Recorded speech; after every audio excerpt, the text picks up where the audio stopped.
Assalamualaikum warahmatullahi wabarakatuh. Perkenalkan, nama saya Safi Kamal Evyudin, absen 32 dari kelas 12 IPA 6. Di sini saya akan menjelaskan tentang perkembangan iptek. Nah, yang pertama itu ada telepon seluler. Perkembangan telepon seluler di Indonesia dimulai sejak akhir dekade 1980-an. Akan tetapi, pada periode 90-an, penggunaan telepon seluler berkembang pesat. Pada 1993, PT Telkom memulai proyek percontohan seluler digital Global System for Mobile atau GSM. Selanjutnya, PT Satelit Palapa Indonesia atau Satelindo beroperasi sebagai operator GSM pertama di Indonesia. Sejak saat itu, muncul beberapa operator seluler di Indonesia. Telepon seluler dapat menyampaikan informasi dan mempermudah komunikasi antar penggunanya. Oleh karena itu, muncul anggapan bahwa telepon seluler telah mendekatkan yang jauh, akan tetapi ada pula yang beranggapan telepon seluler telah menjauhkan yang dekat. Saat ini, orang cenderung sibuk dengan telepon seluler dibandingkan bersosialisasi dengan lingkungan sekitarnya. Oleh karena itu, Anda hendaknya menggunakan telepon seluler secara bijak. Kemudian ada teknologi satelit Indonesia. Satelit komunikasi pertama yang dimiliki Indonesia bernama Sistem Komunikasi Satelit Domestik atau SKSD Palapa. SKSD Palapa merupakan media yang sangat berguna bagi siaran seperti radio, televisi, telepon, dan komunikasi. SKSD Palapa dibangun pemerintah Orde Baru saat menjalankan Pelita II sebagai usaha membangun sistem reformasi. SKSD Palapa dikelola oleh Perumtel yang saat ini dikenal dengan PT Telkom Indonesia. Selanjutnya, ada internet. Menurut Kamus Besar Bahasa Indonesia, internet adalah jaringan komunikasi elektronik yang menghubungkan jaringan komputer dan fasilitas komputer yang terorganisasi di seluruh dunia melalui telepon atau satelit berinternet. Pada era modern, internet tidak hanya diakses melalui jaringan kabel. Internet juga dapat diakses menggunakan jaringan nirkabel, seperti teknologi wireless. Perangkat yang mendukung internet pun tidak sekedar komputer, tetapi telepon seluler, laptop, komputer, tablet, dan smartwatch. Kecepatan internet juga mengalami perkembangan dari tahun ke tahun. Kemudian yang selanjutnya ada bidang transportasi. Transportasi adalah perpindahan dari suatu tempat ke tempat lain dengan menggunakan pengangkutan, baik digerakkan oleh manusia, hewan, dan mesin. Berdasarkan jenisnya, transportasi dibagi menjadi 3, yaitu darat, air, dan udara.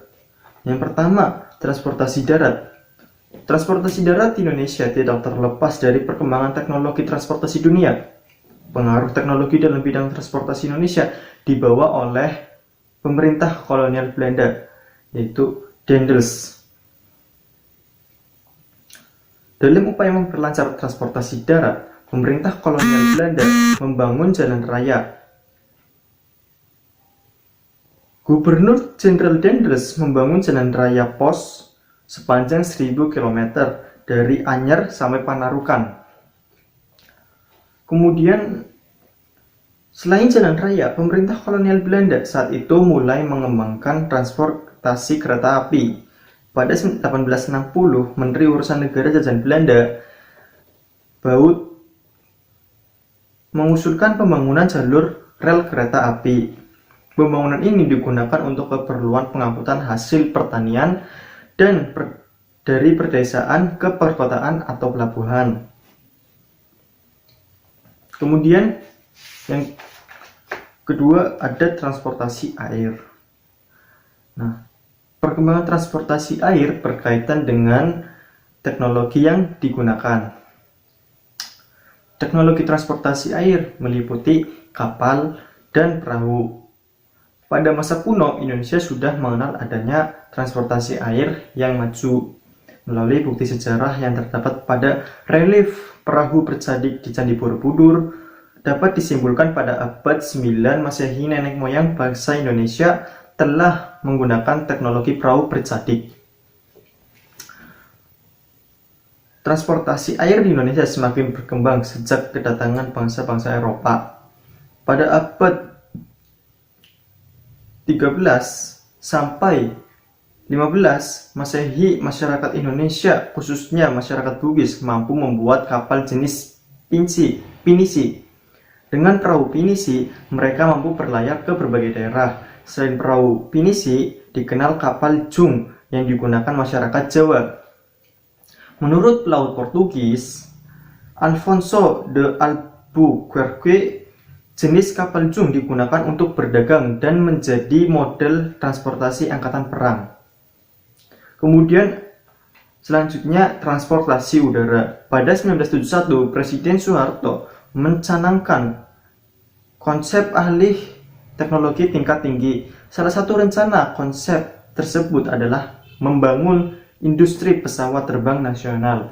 Berdasarkan rencana tersebut, pemerintah memanggil B.J. Habibie, seorang ahli aeronautika dari Indonesia, lulusan Universitas Aachen, Jerman. Presiden Soeharto menugasi B.J. Habibie untuk mempersiapkan segala hal terkait pembangunan industri strategis, termasuk industri dirgantara nasional. Untuk mewujudkan keinginan mendirikan industri dirgantara nasional, B.J. Habibie mendirikan Badan Pengkajian dan Penerapan Teknologi (BPPT).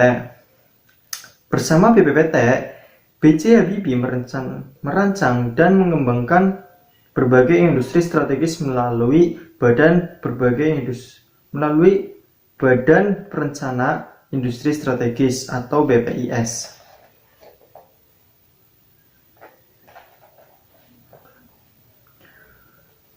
BPIS berhasil dikembangkan menjadi industri pesawat terbang Nurtanio atau IPTN, perusahaan armada laut PAL, dan Badan Tenaga Atom Nasional atau BATAN.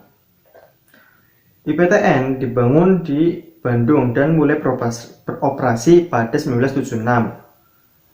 Pada awalnya, IPTN hanya memperoleh penguasaan alih teknologi berdasarkan lisensi yang dimiliki. Pada perkembangannya, IPTN berhasil mendapatkan izin merakit pesawat tersebut di Indonesia. Setelah tahap perakitan berjalan sempurna, kedua perusahaan tersebut memberikan izin kepada IPTN untuk memproduksi komponen tersebut. Dalam perkembangan transportasi udara, aspek penting yang tidak boleh ditinggalkan adalah teknologi navigasi untuk menunjang keselamatan dalam penerbangan. Indonesia memiliki aturan dalam keselamatan penerbangan. Oleh karena itu, melalui Undang-Undang Nomor 1 Tahun 2009 tentang Penerbangan dan Peraturan Pemerintah Nomor 77 Tahun 2012 didirikan Lembaga Penyelenggara Penerbangan dan Peraturan Pemerintah, Lembaga Penyelenggara Pelayanan Navigasi Penerbangan Indonesia atau LPPNPI. LPPNPI kemudian berganti nama menjadi Airnav Indonesia. Dengan berdirinya Airnav Indonesia, keselamatan dan pelayanan navigasi penerbangan dapat terjamin. Sekian materi yang dapat saya sampaikan. Kurang lebihnya mohon maaf. Wassalamualaikum warahmatullahi wabarakatuh.